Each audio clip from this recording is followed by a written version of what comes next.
emails are bulletproof.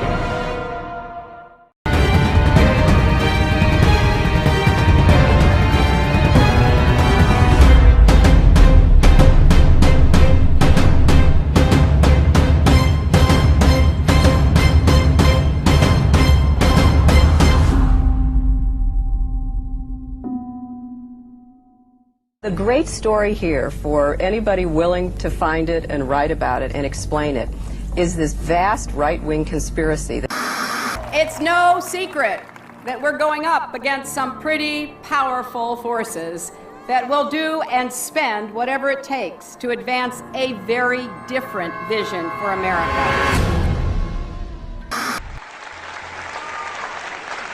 I'll tell you a couple of stories about fraud. She didn't just delete tens of thousands of those emails, she wiped the server clean. What, like with a cloth or something? Personal emails are my personal business. You know, let's release everything. Let's let everybody in America see what I did for 4 years. But as I said, I saw it as a matter of convenience, and it was allowed. Others had done it. So that's all I can say. The server will remain private. Here's the problem. Their stories have not been the same up to this point. The State Department stories in the two cases have not been the same up to this point. That's why these two federal judges have personally gotten involved in an area where federal judges never get involved, called discovery, the gathering of evidence pre-trial. That's done lawyer against lawyer without a judge involved. You have two cases here. One a federal judge appointed by Ronald Reagan, one a federal judge appointed by Bill Clinton, both saying the same things about her. There's too much deception here. Mrs. Clinton, when you speak to me, you will certify under penalty of perjury that you're telling the truth. We have turned over the server. They can do whatever they want to with the server to figure out what's there, what's not there.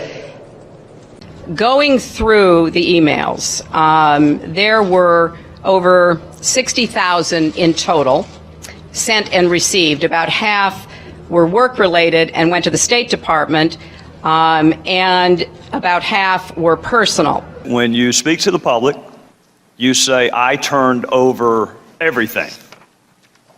That's, for the most part, a direct quote. When you talk to the public, you say, I turned over everything. That's for the, people investigating it to try to figure out. But we turned over everything that was work-related. Every single thing. 90 to 95% of my work-related emails were in the state system. If they wanted to see them, they would certainly have been able to do so. You know what? That is maybe the 10th time you have cited that figure today. It is. And I have not heard anyone other than you ever cite that figure.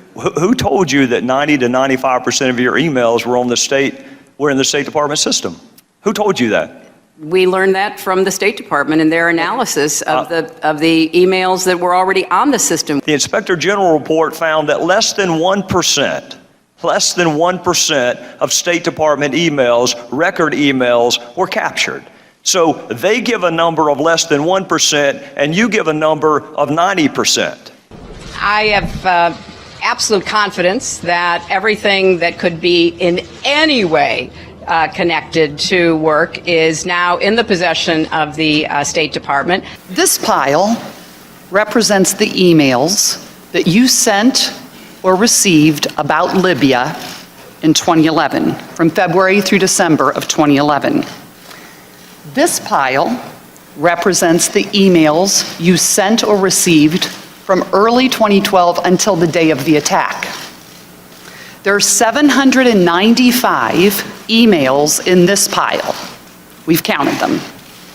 There are 67 emails in this pile in 2012. And I'm troubled by what I see here. I can only conclude by your own records that there was a lack of interest in Libya in 2012. What difference at this point does it make? When I think back now to that day and what she knew, it shows me a lot about her character, that she would choose in that moment to basically perpetuate what she knew was untrue. This was a fast-moving series of events in the fog of war, and I think most Americans understand. How about more generally? Do you think there's something you can do to get a majority of Americans to believe you're trustworthy? Hi, Secretary Clinton. Would you sign this for me? Sure. What's your name? If you can make it out to Christopher Stevens. I think you knew him. Yeah, I'm not going to make it to Chris Stevens. What difference does it make? Here it goes, here. The server contains personal communications from my husband and me. Only time I got on the internet, I did 2 emails, and I ordered Christmas presents from a reservation. Otherwise, I found people said embarrassing things on emails. I didn't want to be one of them.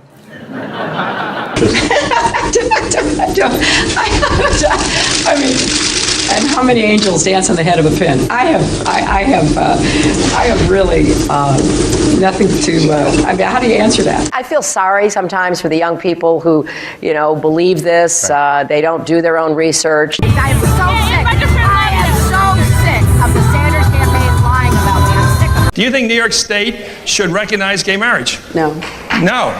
Okay. I believe that marriage is between a man and a woman.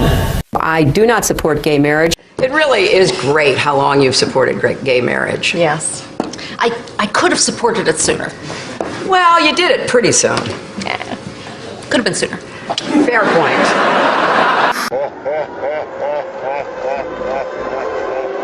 The unborn person doesn't have constitutional rights. Are you saying that a child on its due date, just hours before delivery, still has no constitutional rights? Under our law, that is the case. I was a Goldwater girl. I'm very proud that I was a Goldwater girl. Goldwater was against the '64 Civil Rights Act. 40,000 people, half of them Negroes, demonstrate against Goldwater. I am compelled to urge Negroes and all people of goodwill to vote against him. His election would be a tragedy and certainly suicidal almost for the nation and the world. He's a very arrogant person to deal with, which I think is a combination of this vision of Russia and some fundamental insecurity. I could have told him he was a KGB agent. By definition, he doesn't have a soul. I mean, this is a waste of time, right? Как минимум, государственный деятель должен иметь голову. Mrs. Clinton has never been too graceful in her statements. When people push boundaries too far, it's not because they are strong. I remember landing under sniper fire. There was supposed to be some kind of a greeting ceremony at the airport, but instead we just ran with our heads down to get into the vehicles. Her arrival in Bosnia was not quite as dramatic as Clinton put it. Good to see you. Once again, her memory doesn't match our videotape. She and her daughter Chelsea lingered on the tarmac to greet U.S. military officials. Took photos. There was the group of 7th graders on the tarmac too. And then Senator Clinton walked to the armored vehicle where she did eventually dock and enter.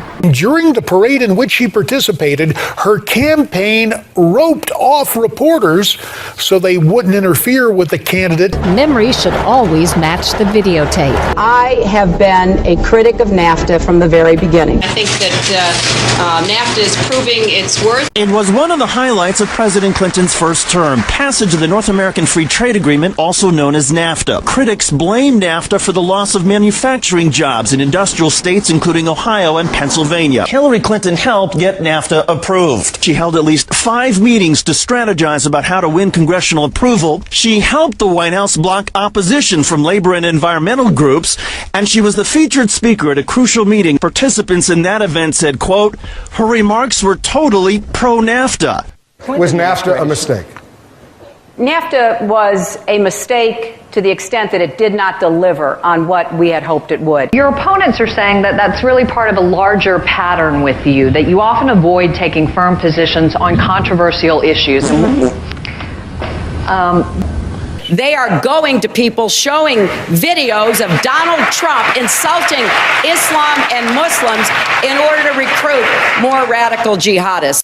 Fact checkers have said that she was wrong. All my grandparents, came over here, and turns out only one was an immigrant, 3 were not. And then, frankly, there are those who are saying the best thing that could happen to us is be attacked by somebody. Just bring it on, because that would unify us, it would legitimize the regime. That's the reason I say, if anybody's going to do it, we ought to do it, because we have the capability of doing it. We're not going to give anything up, and in fact, we're going to provoke an attack, because then we will be in power for as long as anyone can imagine. I represented New York, and I represented New York on 9/11. When we were attacked, where were we attacked? We were attacked in downtown Manhattan, where Wall Street is. I did spend a whole lot of time and effort helping them rebuild. That was good for New York, it was good for the economy, and it was a way to rebuke the terrorists who had attacked our country. 9/11 was bad. I agree with that. It's time for the United States to start thinking of Iraq as a business opportunity.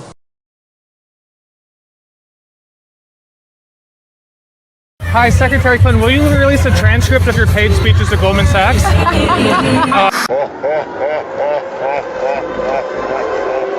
No, there's a lot of controversy over their speeches. Just in July, New Hampshire, you told the crowd you, quote, take a backseat to no one when it comes to progressive values. I take a backseat to no one when you look at my record and standing up and fighting for progressive values. Last month in Ohio, you said you plead guilty to, quote, being kind of moderate and center. Do you change your political identity based on who you're talking to? No, I think that, like most people that I know, I have a range of views, but they are rooted in my values and my experience. I get accused of being kind of moderate and center. I plead guilty. Just for the record, are you a progressive or are you a moderate? I'm a progressive. I represented Wall Street as a senator from New York, and I went to Wall Street in December of 2007, before the big crash that we had, and I basically said, cut it out. Quit foreclosing on homes. Quit engaging in these kinds of speculative behaviors. Now, who's exactly to blame for the housing crisis? I think there's plenty of blame to go around. Home buyers who paid extra fees to avoid documenting their income should have known they were getting in over their heads. Are you a progressive or are you a moderate? I'm a progressive. Of course we have to deal with the problem that the banks are still too big to fail. We can never let the American taxpayer and middle-class families ever have to bail out the kind of speculative behavior that we saw. But we also have to worry about some of the other players. AIG, a big insurance company, Lehman Brothers, an investment bank.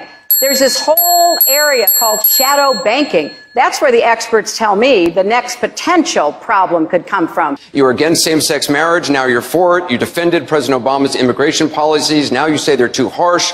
You supported his trade deal dozens of times. You even called it the gold standard. Now, suddenly last week, you're against it. Will you say anything to get elected? Well, actually, I have been very consistent over the course of my entire life.